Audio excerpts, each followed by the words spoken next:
મુખ્યમંત્રી ભૂપેન્દ્ર પટેલે નર્મદા જિલ્લાના રામપુરા ઘાટ ખાતે નર્મદા મૈયાની પૂજા અર્ચના કરી પંચકોશી પરિક્રમાના પરિક્રમાર્થીઓ શ્રદ્ધાળુઓ સાથે સંવાદ અને નર્મદા પરિક્રમા વોક કર્યું। માં નર્મદાના અવતરણ અને વડાપ્રધાન નરેન્દ્રભાઈ મોદીની દૂરંદેશિતાથી ગુજરાત હરિયાળું બન્યું છે। માં નર્મદા સૌને સુખ સમૃદ્ધિ પ્રદાન કરે તેવી પ્રાર્થના કરતા મુખ્યમંત્રી શ્રી ભૂપેન્દ્ર પટેલ દેશભરના શ્રદ્ધાળુઓ માટે ઉત્તરવાહિની નર્મદા પરિક્રમા શ્રદ્ધા આસ્થાનું કેન્દ્ર છે।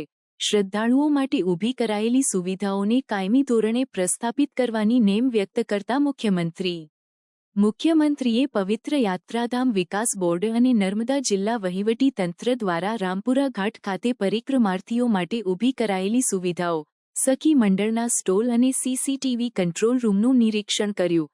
નર્મદાના પ્રાકૃતિક સૌંદર્યને નિહાળ્યું। મુખ્યમંત્રી ભૂપેન્દ્ર પટેલે ચૈત્ર મહિનામાં ચાલી રહેલી માં નર્મદાની પંચકોશી પવિત્ર પરિક્રમાના અવસરે મંગળવારે સવારે નર્મદા જિલ્લાના નાંદોદ તાલુકાના રામપુરા ઘાટ ખાતે પહોંચીને નર્મદા મૈયાની પૂજા અર્ચના કરી હતી। મુખ્યમંત્રીએ ગુજરાત અને દેશના સૌ નાગરિકોની સુખ, શાંતિ અને સમૃદ્ધિ તથા વિશ્વ કલ્યાણ માટે માં રહેવાને પ્રાર્થના કરી હતી। તેમણે અહીં નર્મદા મૈયાના પ્રાકૃતિક સૌંદર્યને નિહાળ્યું હતું અને નર્મદા મૈયાના દર્શન કર્યા હતા। રિપોર્ટર અરબાજ ખાન બલુચી।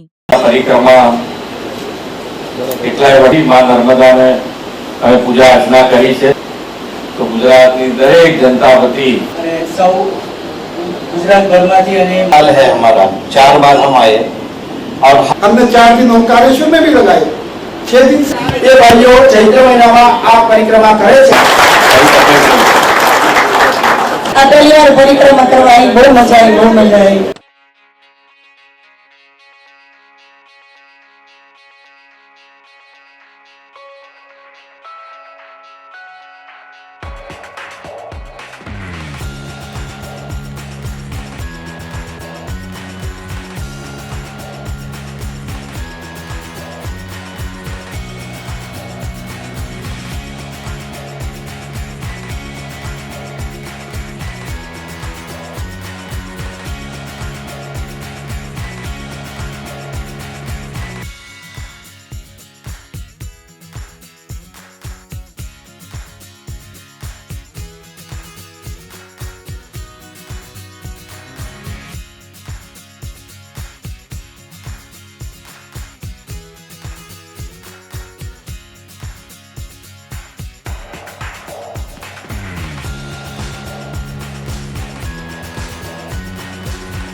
સમાચારોની અવનવી અપડેટ્સ માટે જોતા રહો સેક્યુલર ગુજરાત ન્યૂઝ।